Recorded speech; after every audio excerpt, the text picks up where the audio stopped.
दुनिया में दो ही नाजायज़ मुल्क हैं जिनकी ना तारीख़ है, ना हिस्ट्री है, ना जोग्राफ़ी है। एक इज़राइल और दूसरा पाकिस्तान। एक मिसाल है, मजहबी नफ़रत की बुनियाद पर पाकिस्तान बनाया गया था, जिसको टूटने में 25 साल नहीं लगे।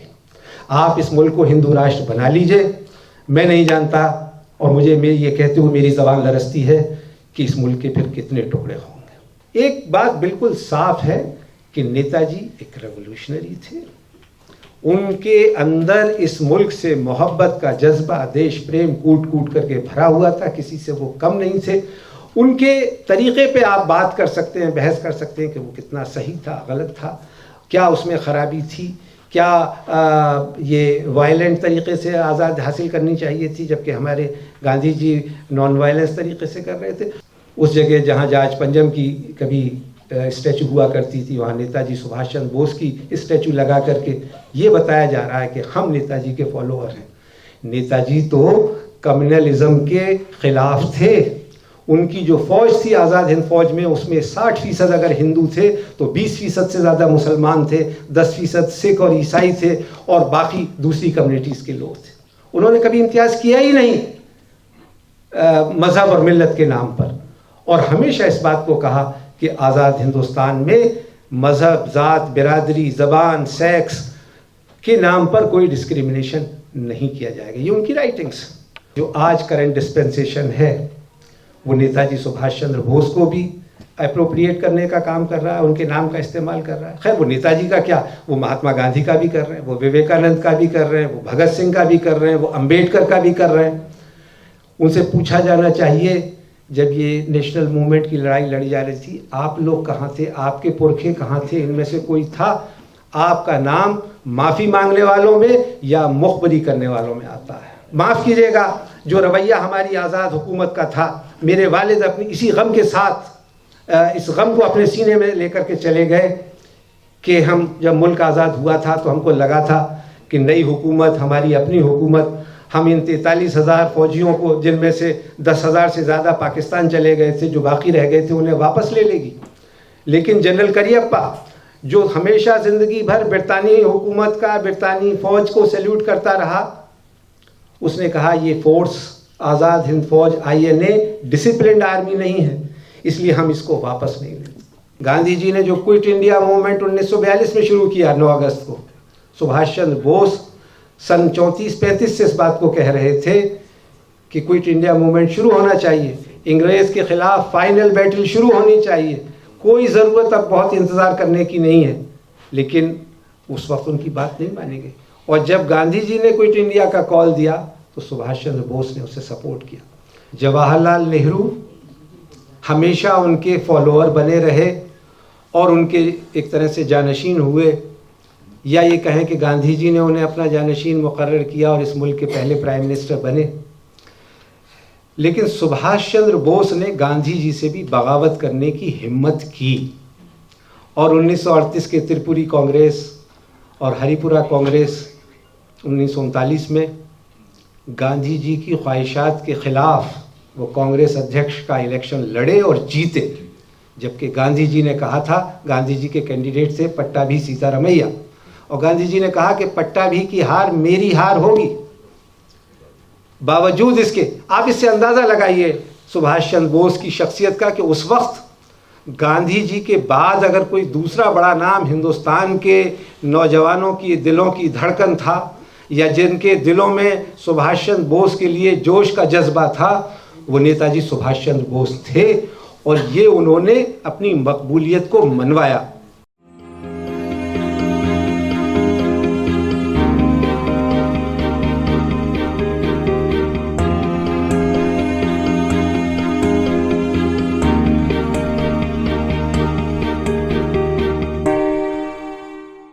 जनाब सदर शहजाद मोहम्मद ख़ान साहब, सदर बदल गए,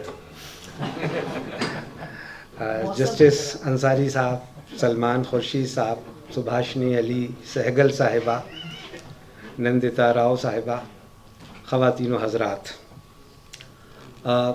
मैं सबसे पहले शुक्रगुज़ार हूँ बहार बरकी साहब का कि उन्होंने यहाँ आज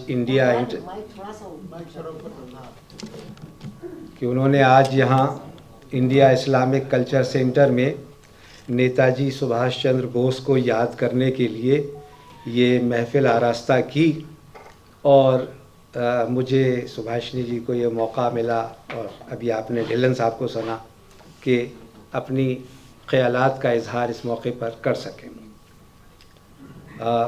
नेताजी सुभाष चंद्र बोस की जो शख्सियत है, ज़ाहिर है कि उसे बहुत कम वक्त में और कम अल्फाज में बयान नहीं किया जा सकता।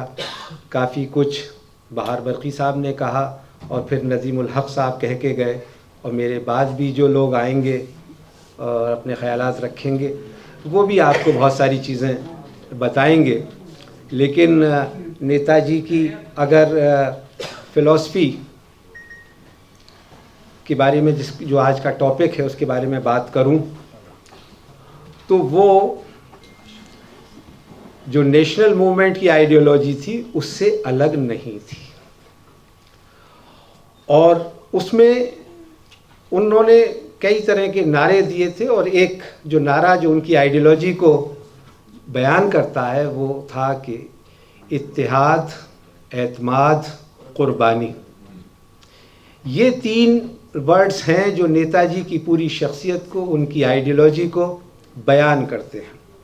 लेकिन बदकिस्मती से जैसा इस मुल्क में बहुत बड़े लोगों के साथ होता आया है वो नेताजी सुभाष चंद्र बोस के साथ भी हुआ। जाहिद तंग नज़र ने मुझे काफिर जाना और काफिर ये समझता है कि मुसलमान हूँ मैं। नेताजी सुभाष चंद्र बोस को आज कुछ लोग फाशिस्ट कहते हैं, कुछ लोग उन्हें अपने नज़रिए के तहत देशभक्त बताते हैं और कहते हैं कि वो हिंदुत्व की आइडियोलॉजी के मानने वाले थे। और एक बड़ा तबका जो इस देश की आवाम है और राइटर्स हैं, हिस्टोरियंस हैं, वो बताते हैं कि नेताजी सुभाष चंद्र बोस उसी इंडियन नेशनल कांग्रेस में पले बढ़े और उसी आइडियोलॉजी को प्रमोट किया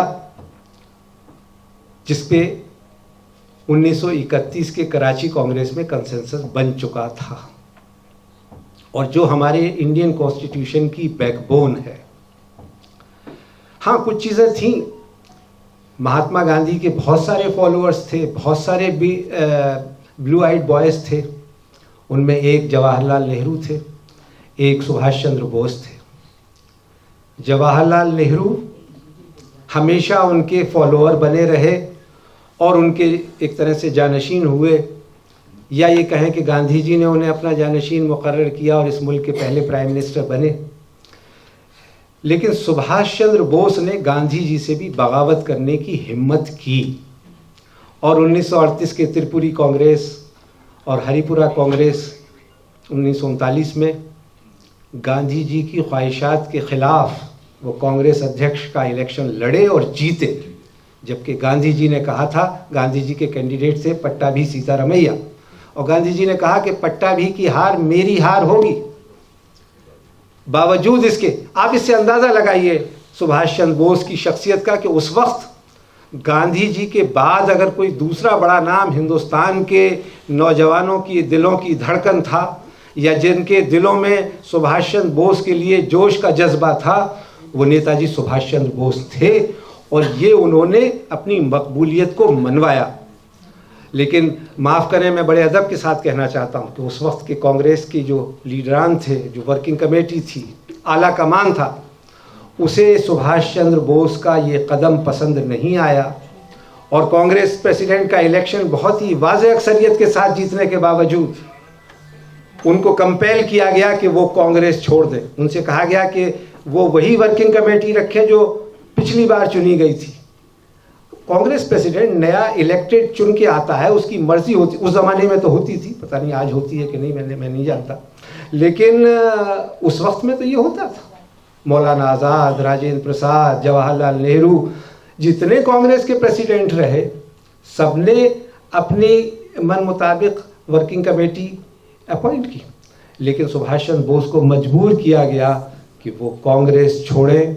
उन्होंने कांग्रेस छोड़ी, फॉरवर्ड ब्लॉक के नाम से पार्टी बनाई और फिर चूँकि उनके दिल में और दिमाग में एक आग थी, एक जज्बा था कि हमें आज़ादी लेनी है। गांधी जी ने जो क्विट इंडिया मूवमेंट 1942 में शुरू किया 9 अगस्त को, सुभाष चंद्र बोस सन 34-35 से इस बात को कह रहे थे कि क्विट इंडिया मूवमेंट शुरू होना चाहिए, इंग्रेज के खिलाफ फाइनल बैटल शुरू होनी चाहिए, कोई ज़रूरत अब बहुत इंतज़ार करने की नहीं है।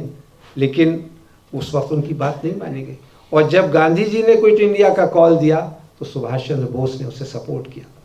लेकिन इस बीच कुछ ऐसी चीज़ें हुई कि जब सुभाष चंद्र बोस को ये लगा कि वो पॉलिटिकली नॉन वायलेंट तरीके से हिंदुस्तान में अपने इस मकसद को हासिल नहीं कर सकते, तो वो जर्मनी चले गए, हिटलर से मिले, मुसोलिनी से मिले, और इसलिए उनके ऊपर एक टैग ये भी लगता है कि वो फाशिस्ट फोर्सेस के साथ थे और फाशिज्म को एक तरह से मसलन उन्होंने जैसे प्रमोट किया।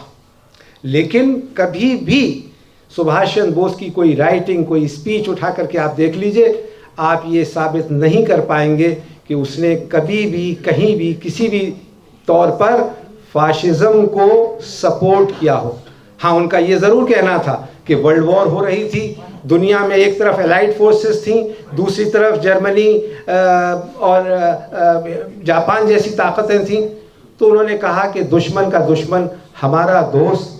और इसलिए जब सुभाषिनी जी तवज्जो चाहूँगा, तो जब सेकेंड वर्ल्ड वॉर में सिंगापुर का फॉल हो गया, 1 लाख अमेरिकी फौज, ब्रितानी फौज ने, एलाइड फोर्सेस ने हथियार डाल दिए जनरल पर्सिवल की फौज ने, उस वक्त नेताजी सुभाष चंद्र बोस जर्मनी से सिंगापुर पहुंचते हैं, और वो उस ब्रिटिश आर्मी में जिसमें 43,000 से ज़्यादा हिंदुस्तानी फौजी थे, उनको जाकर के वो ऑर्गेनाइज करते हैं, जिनको ऑर्गेनाइज करने का काम उनसे पहले जनरल मोहन सिंह ने शुरू कर दिया था। और उसके बाद नेताजी ने पहुंचने के बाद आज़ाद हिंद फौज का गठन किया, अंडमान निकोबार जजीरों पे कब्जा किया, उन्हें आज़ाद कराया, और वो आज़ादी की मशाल लेकर के आगे बढ़ रहे थे। रंगून में मेरे वालिद ने अपनी ऑटोबायोग्राफी में ये वाक़या बयान किया, वो उसके आई विटनेस थे कि वो जब आ रहे थे तो उन्होंने बहादुर शाह जफ़र के कब्र पर, मज़ार तो अब आप अपनी अक़ीदत से कह लीजिए, लेकिन वो होती कब्र ही है, ये ऑर्डर ऑफ द डे दिया और कहा कि है हिंदुस्तान के बादशाह, तुझे दफन होने के लिए जिस अंग्रेज़ जालिम हुकूमत ने 2 गज़ ज़मीन दी, आप हमें दुआ दें कि हम उस अंग्रेज़ हुकूमत से अपना बदला ले सकें, और उसी लाल किले पर जिस लाल किले से तुम्हें रुसवा करके निकाला गया था, वहाँ आज़ादी का परचम फहरा सके, हिंदुस्तान को आज़ाद करा सके। लेकिन उस सेकेंड वर्ल्ड वॉर चल रहा था, सूरत हाल बदल गई, जापान को सरेंडर करना पड़ा। नतीजे में आज़ाद हिंद फौज के भी 43,000 सैनिकों को सरेंडर करना पड़ा। मैं बहुत अदब के साथ ढिल्लों साहब और सुभाषिनी जी से माजरत के साथ ये बात कहना चाहता हूँ कि हिंदुस्तान में, और अभी बहार बरकी साहब ने भी जिक्र किया कि लोग सिर्फ 3 लोगों को जानते हैं INA के, ढिल्लन, सहगल, शाहनवाज, जिनका लाल किले में रेड फोर्ट ट्रायल हुआ, लेकिन 23,000 से ज़्यादा फौजियों का ट्रायल हुआ। उन फौजियों में मेरे बदनसीब बाप भी थे। मुल्तान के किले में उनका ट्रायल हुआ, उन्हें सजाए मौत सुना दी गई, लेकिन चूंकि 3 सितंबर 1946 को पंडित नेहरू की क़यादत में इंटरिम गवर्नमेंट हिंदुस्तान में बन गई थी, इसलिए उनको माफ़ी मिल गई और वो आज़ाद हो पाए और मेरा वजूद कायम हो पाया, मैं आपके सामने आ पाया। लेकिन ये कहानी बहुत कम लोगों को मालूम, उनके बारे में नहीं बताया जाता। और उनके बारे में क्या, पूरी आज़ाद हिंद फौज के बारे में, माफ़ कीजिएगा, जो रवैया हमारी आज़ाद हुकूमत का था, मेरे वालिद अपनी इसी गम के साथ इस गम को अपने सीने में लेकर के चले गए कि हम जब मुल्क आज़ाद हुआ था तो हमको लगा था कि नई हुकूमत, हमारी अपनी हुकूमत, हम इन 43,000 फौजियों को, जिनमें से 10,000 से ज़्यादा पाकिस्तान चले गए थे, जो बाकी रह गए थे, उन्हें वापस ले लेगी।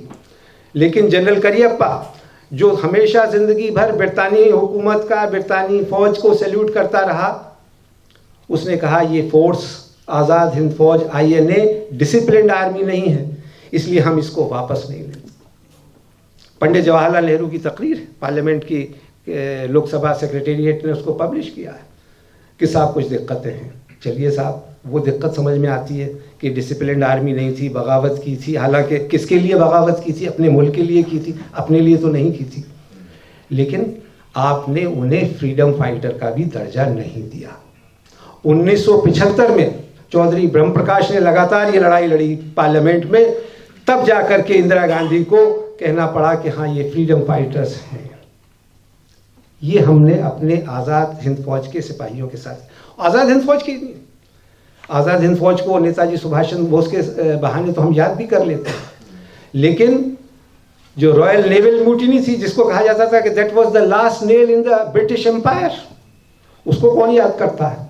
उसके कितने लोगों का क्या हुआ, कितने लोगों को फ्रीडम फाइटर माना गया। ये इम्तियाज बढ़ता गया और नतीजा ये है कि जो आज करंट डिस्पेंसेशन है वो नेताजी सुभाष चंद्र बोस को भी अप्रोप्रिएट करने का काम कर रहा है, उनके नाम का इस्तेमाल कर रहा है। खैर वो नेताजी का क्या, वो महात्मा गांधी का भी कर रहे हैं, वो विवेकानंद का भी कर रहे हैं, वो भगत सिंह का भी कर रहे हैं, वो अंबेडकर का भी कर रहे हैं। उनसे पूछा जाना चाहिए, जब ये नेशनल मूवमेंट की लड़ाई लड़ी जा रही थी, आप लोग कहाँ थे, आपके पुरखे कहाँ थे? इनमें से कोई था?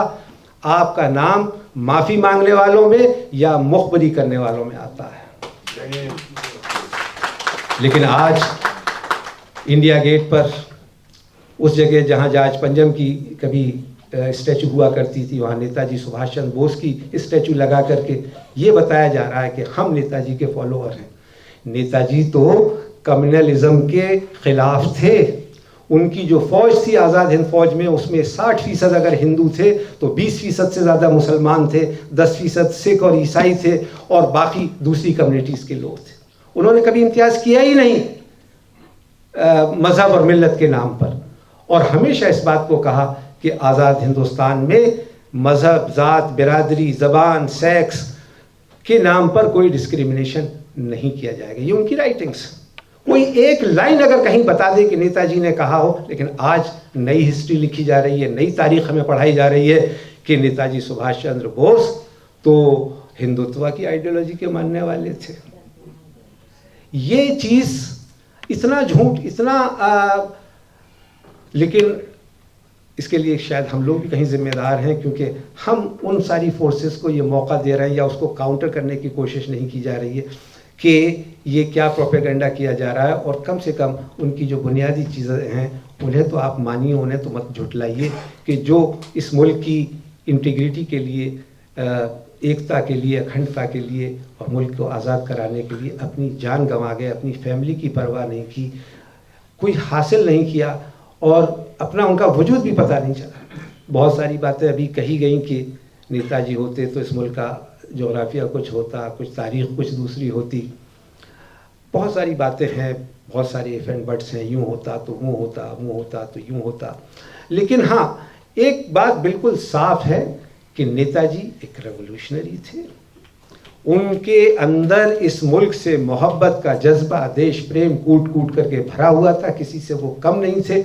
उनके तरीक़े पे आप बात कर सकते हैं, बहस कर सकते हैं कि वो कितना सही था, गलत था, क्या उसमें ख़राबी थी, क्या ये वायलेंट तरीक़े से आज़ाद हासिल करनी चाहिए थी जबकि हमारे गांधी जी नॉन वायलेंस तरीक़े से कर रहे थे।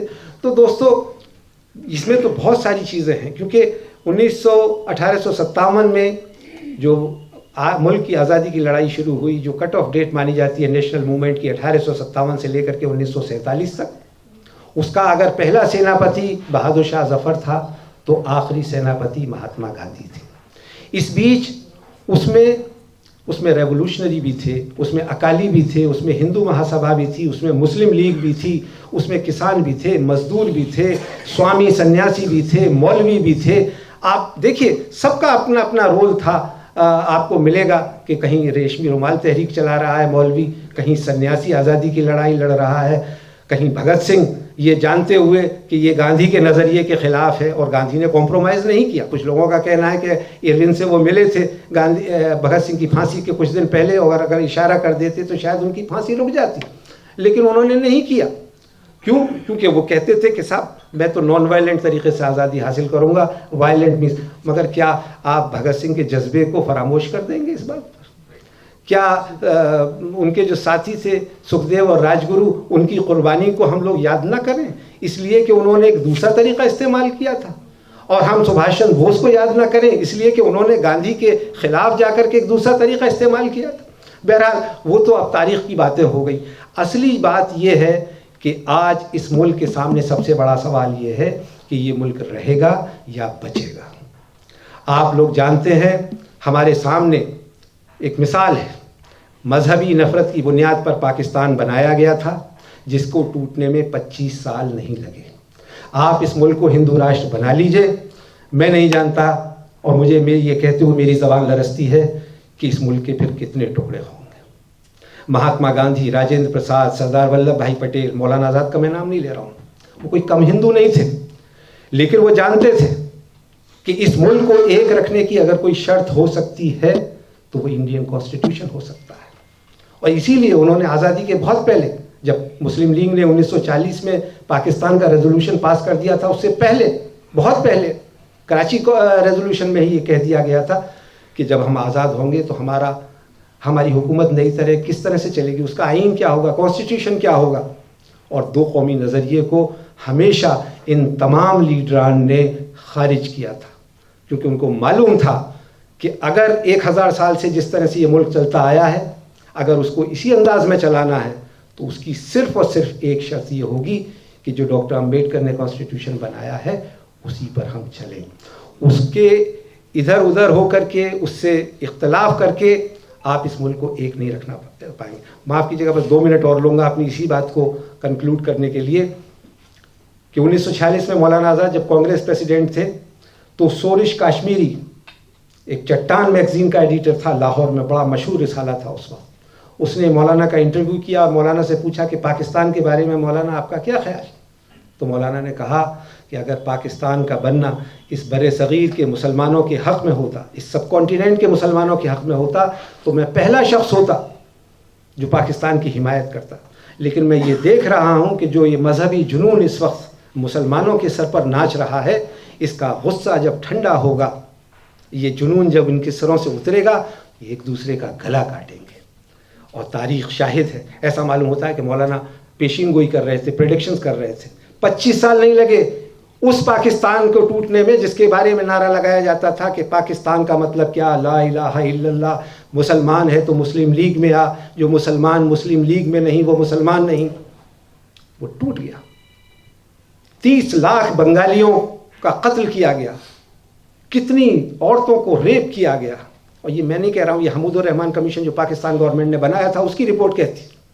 तो किस लिए बनाया था भाई? इसलिए बनाया था क्योंकि वो एक नाजायज़ तरीक़ा था। दुनिया में 2 ही नाजायज़ मुल्क हैं जिनकी ना तारीख़ है, ना हिस्ट्री है, ना जोग्राफ़ी है, एक इज़राइल और दूसरा पाकिस्तान। और अब इस मुल्क को पाकिस्तान बनाने की कोशिश की जा रही है। इसलिए जो लोग इस मुल्क को पाकिस्तान बनाना चाह रहे हैं या उस रास्ते पर ले जाना चाह रहे हैं, जो नफ़रत का माहौल फैलाया जा रहा है, जो एक दूसरे के ख़िलाफ़ बातें कही जा रही हैं, अगर इसको जारी रखा गया तो वो दिन दूर नहीं कि जब हम फिर वही नज़ारा देखेंगे जो पाकिस्तान का हुआ। तो दोस्तों, आप सब लोग आए, नेताजी सुभाष चंद्र बोस के लिए आपके दिल में जज्बा था। मैं ज़्यादा वक्त नहीं लेता क्योंकि और लोगों को भी बोलना है, लेकिन एक बात ज़रूर सोचिएगा और सोने से पहले सोचिएगा कि क्या ये वही मुल्क है जिसका ख्वाब नेताजी सुभाष चंद्र बोस ने देखा था। शुक्रिया।